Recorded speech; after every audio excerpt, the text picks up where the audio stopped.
본 거 어디 있던겨? 공룡대로는 한 번도 못 봤다. 성포지가 그 말하면 내 삶이라 하고만 쳐다만. 혹시 마음에 드는 공약이나 금방 하나만 원. 기대를 안 하니까 실망할 것도 없고 믿을 것도 없고. 선거로 갔다 계속 하면은 거짓말이다.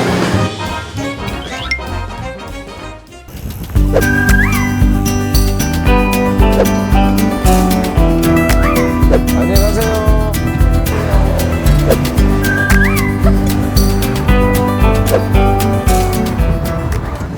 안녕하세요 후보자님.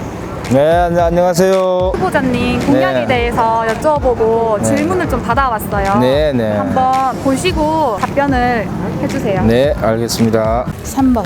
위험의 외주화 금지와 중대재해 기업처벌법 어떤 점이 궁금하세요? 위험하고 어렵고 힘든 거는 외주를 주는 거잖아요. 그러면서 관리 하나도 안 하고 문제 생겼을 때 자기들은 뒷짐지고 있고. 그러니까 하청이나 비정규직이 없어져야 된다는 그렇죠. 말씀이신 왜냐면 그 사람들이 있으니까 자꾸 뭐 위험하고 어렵고 힘든 일을 그 사람들이 시키잖아요. 자기들이 책임지려 안 하잖아요. 위험의 외주화 금지될 수 있을까요? 정말 궁금합니다. 우리나라 한 해에 거의 1000명이 지금도 산업재해로 죽어나가고 있습니다. 그러나 지금까지 수많은 산재에도 불구하고 원청으로서 책임진 적이 없습니다. 소리 없는 전쟁을 치르고 있는 거고요. 그래서 이 문제는 기업 살인법이라고 별칭을 하고 있습니다. 반드시 우리가 해결하고 넘어가야 될 부분이라고 저는 생각을 하고 있고요. 기업이 노동자들을 통해서 이윤을 취했다라면 죽음에 대해서도 중대한 범죄라는 인식을 갖는 것부터 출발해야 된다는 생각이고요. 반드시 이 법안은 마련돼야 됩니다. 하청이랑 비정규직을 없애는 게 현실적으로 가능한가요? 지금 당장은 어려울 수도 있겠죠. 그러나 최소한 지금부터 시작한다라면 확대는 막을 수 있다는 생각입니다. 원청이 하청을 고용하면서 발생하는 이윤에 대해서 하청 노동자들, 비정규직 노동자들에게 지급할 수 있도록 강제할 수 있는 그런 법안들이 필요하고 그래야지만 산재로 죽어나가는 죽음들을 우리가 막을 수 있다는 생각입니다. 노동 현장에서 책임은 원청에 있는 게 맞는 거죠?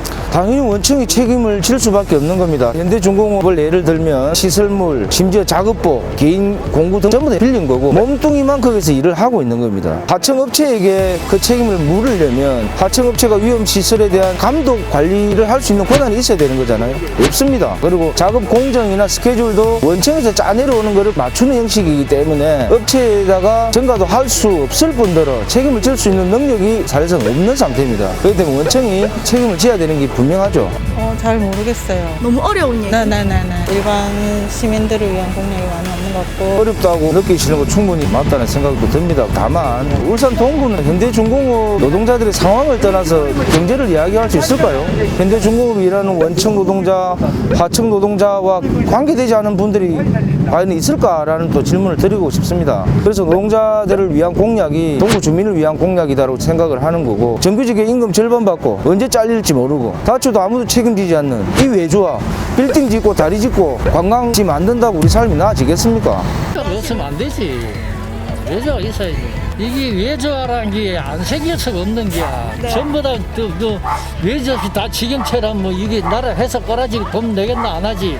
망하지. 외국 사람 들어오는 바람에 그나마도 임금이 맞춰가지고 외주들이 살아갈 판인데. 참 이런 답변 듣는 게 가슴이 아픕니다. 외주화가 왜 필요하죠? 라는 질문을 제가 드리고 싶습니다. 외주화가 필요한 곳이 있기는 있습니다. 그러나 이런 제조산업, 특히나 조선산업에는 필요가 없습니다. 기능을 요하는 업무이기 때문에 반복적으로 숙련이 필요한 업무입니다.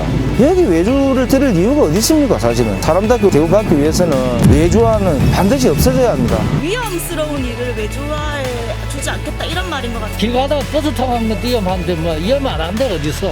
뭐 길 가다가 버스가 인들이 너무 보면 그것도 위험한 길인데 집 나가면 다 위험한 거야. 집에 있어도 위험한 거고 집 무너져보면 죽어보고. 그렇게 말을 하면 우리가 산재를 적용시킬 필요가 없는 거죠. 왜 현대중공업에서 하청 노동자들에게 사고가 집중되냐면 용접, 취부, 도장 이런 아주 험하고 위험한 일만 하청들이 하고 있습니다. 전부 다 외주화시켰기 때문에 공정을 누구보다 빨리 마치려고 강요하기 때문에 벌어지고 있는 겁니다. 그거를 완화시키면서 세는 방향으로 가는 게 우리 모두를 위해서 좋은 일이죠.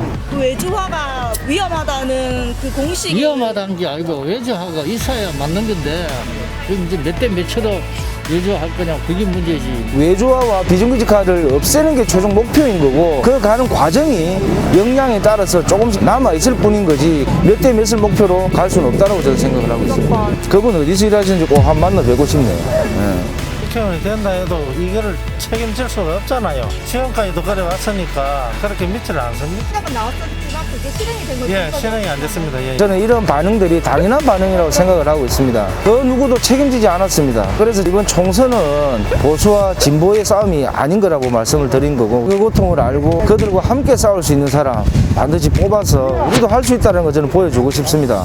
이게 만약에 업체에서 오늘 이번 달 돈이 없어서 보너스를 못 주겠다 이런 사례가 되게 많잖아요. 지금 또 동구도 어려워지고 이러니까 내가 회사를 상대로 소송을 내야 되거나 아니면 노동청에 회사를 상대로 내 이름을 다 하고 하면 사람들이 거의 다 신고를 안 하고 그냥 묵인하잖아요. 권리를 어떻게 지켜주고 어떻게 하면 회사에서 불이익을 안 당하면서 내 권리를 찾을 수 있을지 이런 거 좀 구체적으로. 하청 노동자들이 노동조합에 가입 못하는 이유가 그겁니다. 저도 하청 노조 하다가 지금 해고자로 살고 있지만 권리를 우리가 찾지 않으면 없습니다. 노동조합에 가입해도 내가 당신 피해 안 보게 해주겠다. 그게 왜 거짓말 아닌가요? 어떻게 해줍니까? 그런 정치인이 있나요?